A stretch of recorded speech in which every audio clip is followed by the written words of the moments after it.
You're watching Global Trade This Week with Pete Mento and Doug Draper.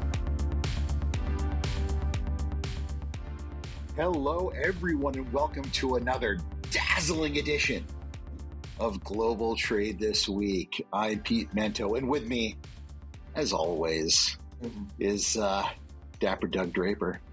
Doug, how are you, buddy?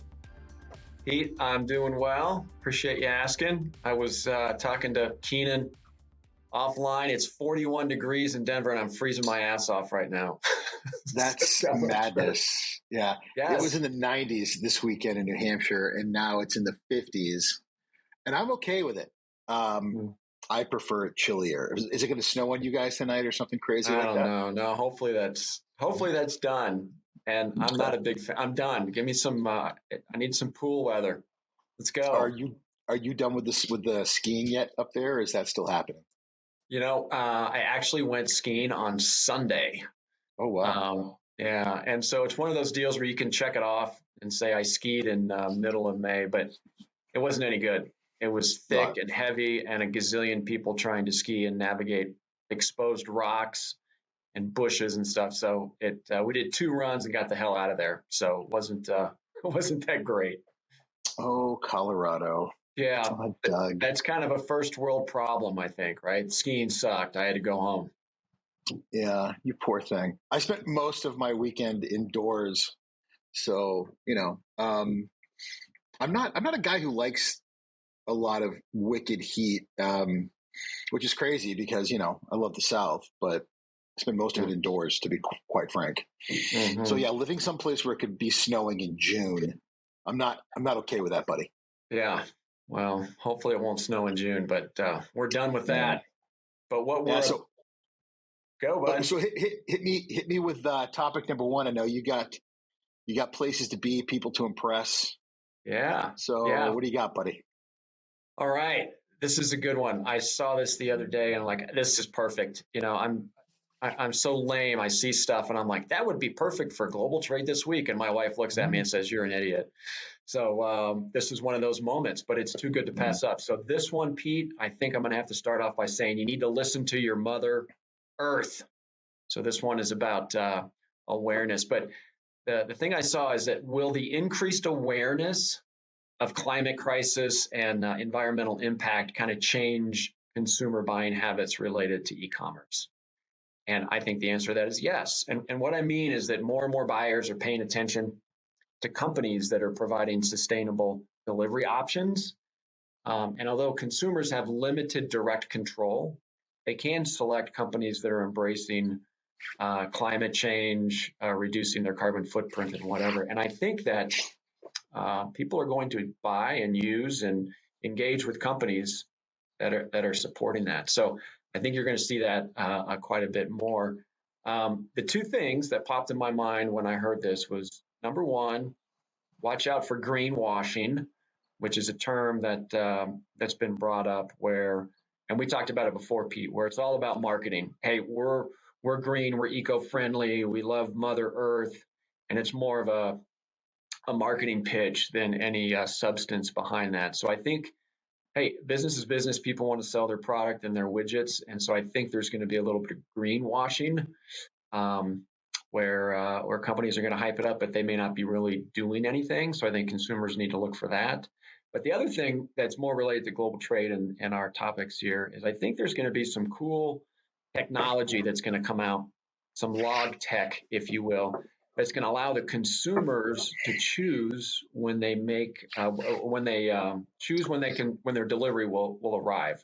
So before it was all about speed, 2-day free delivery. Oh my gosh, one day I can get this in 15 minutes. I think people are going to have, and there's going to be technology rolled out that you'll be able to see what delivery services and companies are in your neighborhood and say, all right, FedEx or UPS or an Amazon driver is going to be in my neighborhood on Thursday afternoon.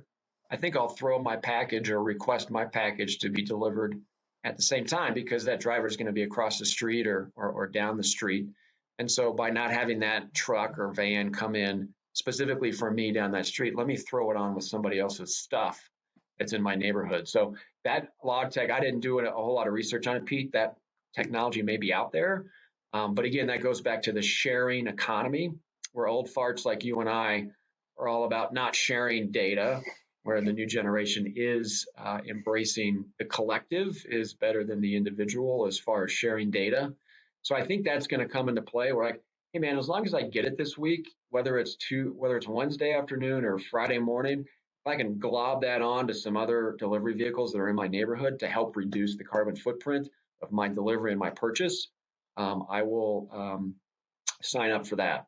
So that's my take. Is I think Mother Earth, the climate concerns are going to change consumer buying habits and consumer delivery requests in the near future. What do you think? Yeah, I'm with you, buddy. I'm with you in a bunch of different ways. I think the first one that I'm with you is this, this idea that when you give a consumer a choice and you say to them, by making this decision, you're doing something better. And I'm going to liken it to calories on the menu. Mm-hmm. When you're out to dinner and you see that decision A is going to be 600 calories and decision B is going to be 2,000. Well, if you go with decision B, there's hell to pay. And you're going with decision B, and it's probably not the smartest decision if you decide to do it. I think that there could be a situation where an e-commerce company were to say, hey, listen, if you decide to have that delivery on Friday morning rather than Wednesday, there's a way that we can, or if you have all of your packages delivered at the same time on Friday, rather than piecemeal over 3 different deliveries, it's going to reduce your carbon footprint, and it's going to, they would come up with some sort of a measurement, a carbon measurement. It's going to make certain people, myself probably being one of them, feel guilty for saying, I want my tub cleaner from Amazon on Wednesday because I want it now, damn it. And I want my dog toy on Thursday, and then I want my protein shake on Friday, rather than having them all come in on Friday. So yeah, I think that that's an excellent way to not only reduce costs, but also packaging, which we don't talk enough about. Yeah. It's funny, I'm looking at an Amazon Prime box right now, and there's a lot of very conspicuous markings on it that make it very clear to you how much of it is made of recycled packaging. The tape is from recycled materials.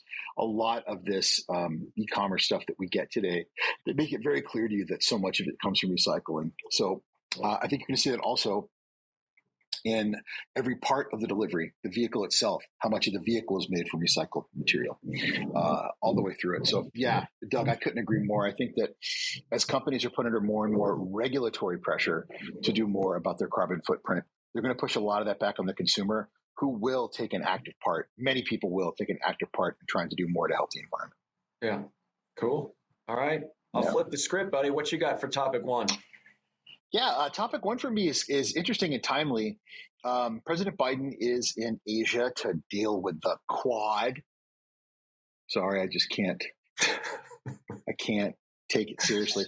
The quadrilateral. There's 4 countries that are all working to manage Chinese influence and the spread of Chinese economic impact in the world, and that's India, Japan, the United States, and Australia. And combined, they are a very daunting economic group. And not to put it too lightly, man, but President Biden has been giving some indications that this group of countries is considering making some changes with regards to tariffs, particularly the United States. And one of the things that's being rumored is that President Biden may start pulling back on the 301 tariffs, which are these really brutal tariffs that we as American companies have been dealing with regards to certain American imports of Chinese goods, with tariffs of upwards of 25% for quite a long time now. We're talking, in some instances, almost 3 years. It's not been met with the response I thought that I would get. Most people who watch trade are saying this is not the time. China has been doing a lot of saber rattling. China today, as a matter of fact, has been involved in joint nuclear bombing exercises with Russia during President Biden's visit to Asia as a way of sort of, I guess, reminding the United States just exactly where they are with regards to their relationship with us in the West. And I don't really know if this is the time to back down. From a purely economic standpoint, I'm really not sure if these additional tariffs are really helping us from an inflationary standpoint. I'm really not sure if we need them to leverage ourselves with negotiations. But something needs to happen. We need to get China to the table and to begin to negotiate. We should keep them in place until we have something where we feel like we're actually getting China to move. And until they do, you have to have some kind of a lever to force them to do what they're actually going to promise, because again and again, China does not generally follow through with the promise. So it's strange. Well, President Biden may actually be pulling some of these 301 tariffs. I'm telling you, Doug, I'm shocked that it could happen. Yeah, agreed. The thing that I noticed or came to mind with that is that I think here's my take, Pete. You're so much smarter on the international trade. So here's my broad brushstroke. It's political posturing. The U.S. is asking for tangible action related to inflation. Excuse me. And he can fix what Trump created. So he's on his apology tour still. He's showing the American public he's trying to do something to deal with inflation.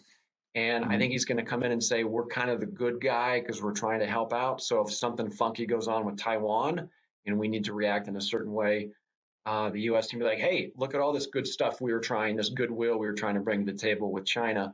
And, what are they doing? So if our reaction into Taiwan can be justified to some degree. So anyway, that's kind of my take on it. The bottom line is it's good. I like to hear that. But like anything else in the world, I think it's political posturing. And I think it's something to wave a flag and say, look, we're trying to do something related to stagflation, as you said a couple of weeks ago. Yeah, what a mess. Yeah. Well, that brings us to halftime, buddy. Brought to you by our sponsors, Cap Logistics.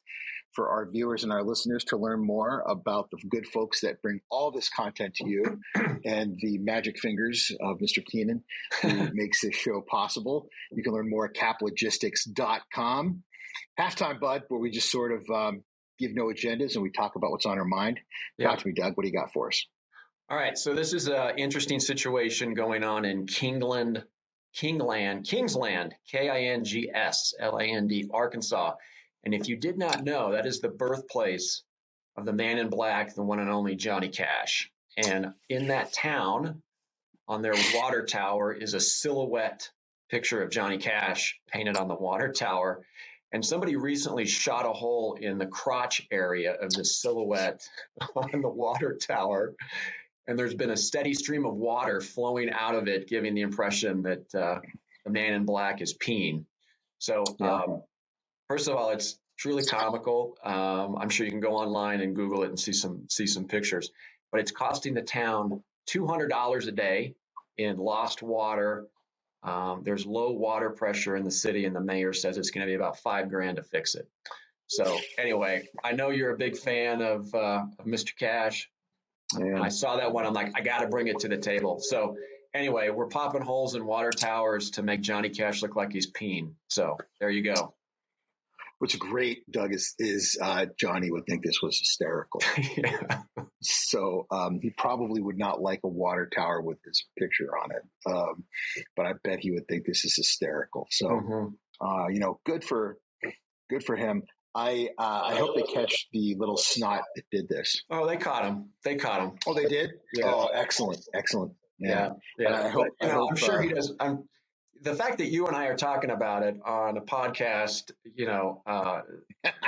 he may be saying my job was complete and I did what I wanted to do. And it's Arkansas. So they probably, 20 hours of community service and a slap on the back or something. But anyway. Oh, I hope he has to be part of the solution, because that's pretty obnoxious to desecrate old Johnny like that. So, what you got? My halftime, a little goofier.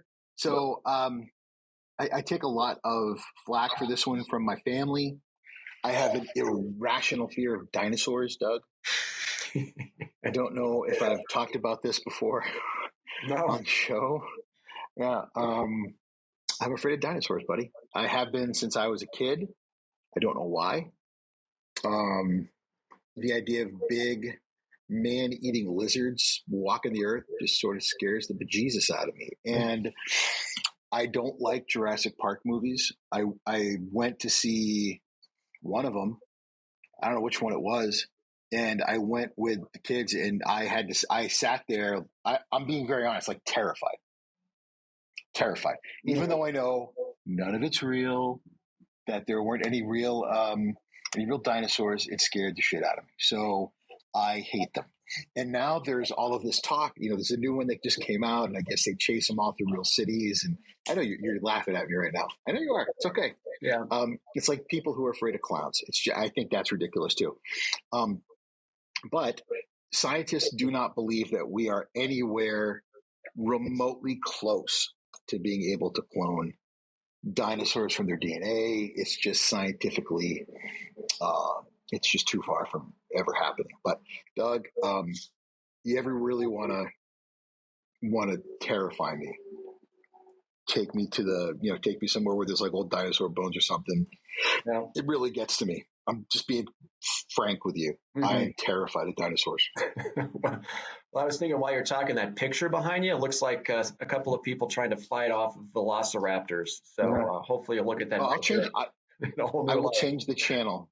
I will change the channel when the Jurassic Park. I'll skin and gut a deer in my front yard, no problem. Mm-hmm. But I can't handle. I don't know what's wrong with me, dude. Yeah. I hate dinosaurs. Well, you're man enough to admit it. Yeah, sure. Yeah.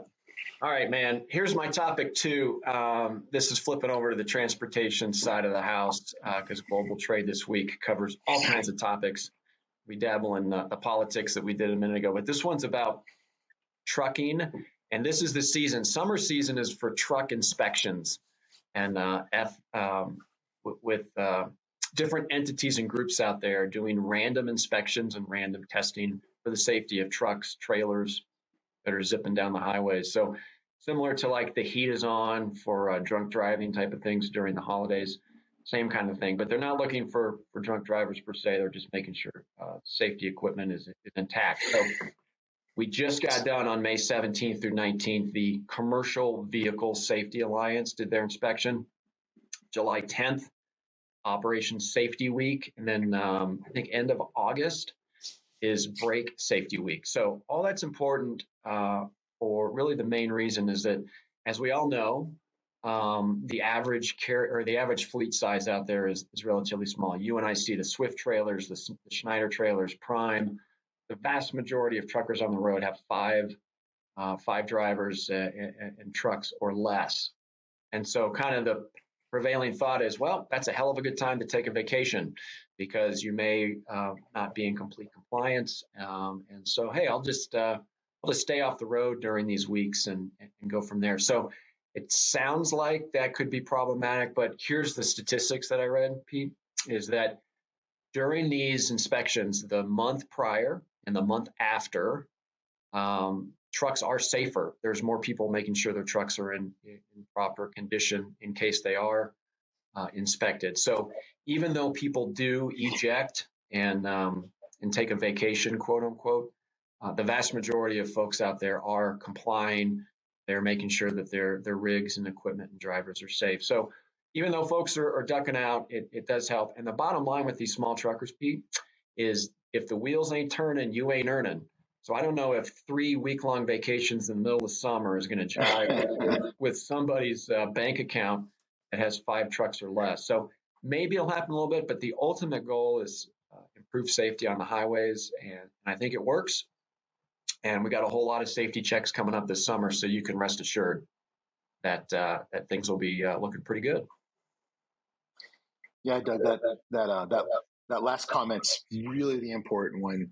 So many people don't, especially in our industry, they don't really fully grasp the amount of safety regulations and the amount of regard for safety, individual and equipment safety, that is on truckers and their equipment, and just how much personal safety, everything from the driver's logs, rest and recovery, their vehicles themselves, the loads that they carry, all of it.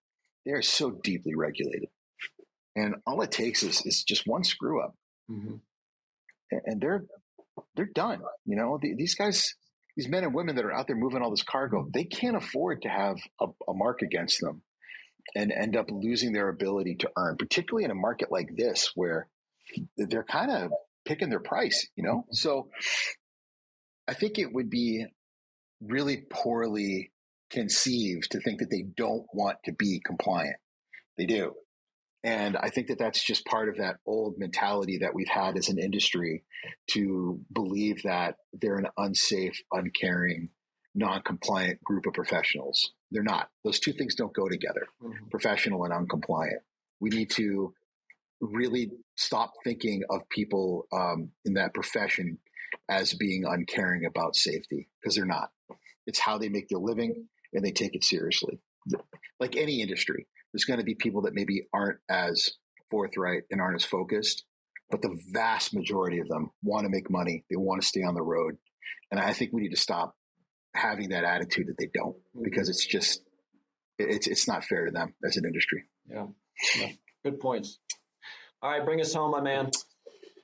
Yeah. So maybe we should have had Keenan on for this part, you know, living up in his cabin in the woods, drinking his homemade kombucha, you know, barefoot with dirt under his toenails, you know, living out there in the middle of nowhere with his conspiracy theories, buying Bitcoin, waiting for everything to fall. Because, Doug, I'm going to talk about Davos. Oh, Davos. You can't talk about Davos, Doug, because everybody knows that's when the Illuminati gets together and decides how many kids with green eyes are going to be born, and whether or not they're finally going to let Elon Musk go to Mars, and if we're going to tell people about the base on the dark side of the moon. Yeah. Come on, Doug. Everybody thinks that Davos is this gathering where people get together and you know, this new world order decides how the earth is going to go and how the economy is going to go and how civilization's going to, you know, it's a bunch of nerds like Joseph Stiglitz and, you know, my all-stars of geeks that get together and talk about where the economy is going and argue. It's where a bunch of dateless nerds with receding hairlines and giant guts all sit around. Like, I mean, we're talking about just row after row of virgins that smell like body odor and stale cigarettes, all sit around and disagree about very, very minute details, but for the most part agree on what's happening. So they all agree, as an example, about, you know, basic monetary policy. They just disagree on little pieces of it, you know. But this year, things were a little bit different. So what you're beginning to hear out of the Davos meeting is that there are people who are actually coming out and saying the recession is happening now. We are in the midst of it right now. And that peak inflation probably has happened over the past couple of months. I don't know if I agree with that, by the way, but, you know, but that the recession is happening as we speak. And over the course of the next few months, we're going to begin to see all of the indicators and all the math to back up those claims. You know, when Carter was in office, he told people not to call it a recession because it scared people. He said, call it a banana. All right. Because when you use the R word, people start to freak out and do silly things. So they've done everything they can in Davos this week to discuss it as though, you know, indicators are pointing out to this, and indicators are pointing out to that. So would you say that we're in a recession? I mean, every indication is that we're going this direction and that direction, but I wouldn't go so far as to say that we're in a recession. But you've just named every single economic indicator that would point to us being in a recession. So you've got all the guys that refuse to say banana, okay? And then you've got these guys that are like banana, banana, banana, banana. And they are blowing up the media right now. So it's been interesting, Doug, to see these remarks, to listen to them, to watch their remarks on Twitter, and to see just how forthright and forceful they've been with what has generally been an unpopular way to discuss ideas at Davos. It's like Twitter and the media have given these guys a lot more courage to say the things that they normally would not say. It's happening this year at Davos. And I'm telling you, Doug, I think that we may be in the midst of that whirlwind. We could be getting close to the eye of the storm. And if that's the case, this recession could be worse than people thought it was going to be. All right. Well, you know what the first rule of Davos is? Don't talk about Davos. Exactly. The first rule of Davos is you don't talk about Davos.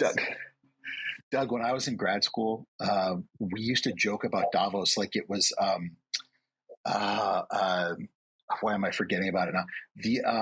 That Bohemian Grove, where they burn the big owl statue, or any of those secret society things. It was like, so I think that Stiglitz and Jagdish Bhagwati and all the rest of them are going to get together and they're going to burn, some giant statue of Karl Marx, and then they're all going to do, their s'mores around it, and then they're going to look into the fire afterwards, and they're going to make these.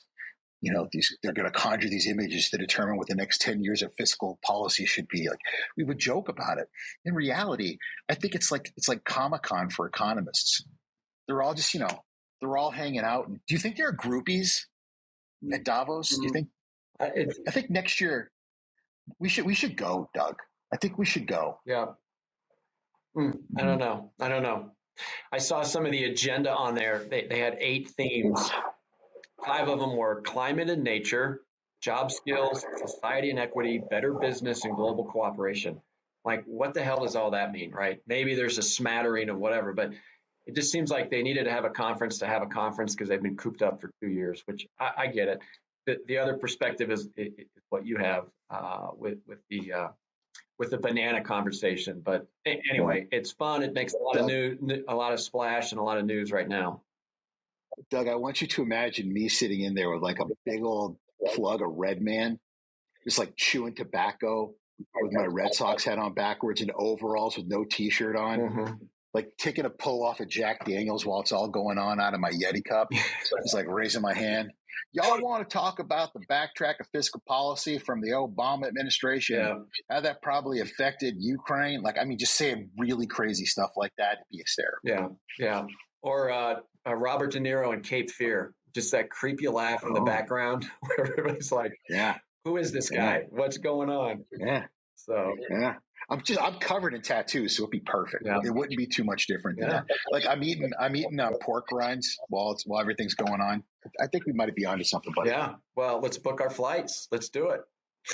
All right. Well, cool. I think that brings us to a wrap, Pete. Been a good show. I appreciate it. Global trade this week, and obviously Cap Logistics. If Keenan wasn't pushing the buttons and turning levers, you and I wouldn't even be here. So I want to thank Cap Logistics for doing their thing, and obviously visit them at caplogistics.com for all your logistics transportation needs. So that's it. Enjoy your week out there, Pete. I'm going to put a jacket on when I run out of here because it's 41 degrees in Denver on May 24th. I don't know. It's baffling.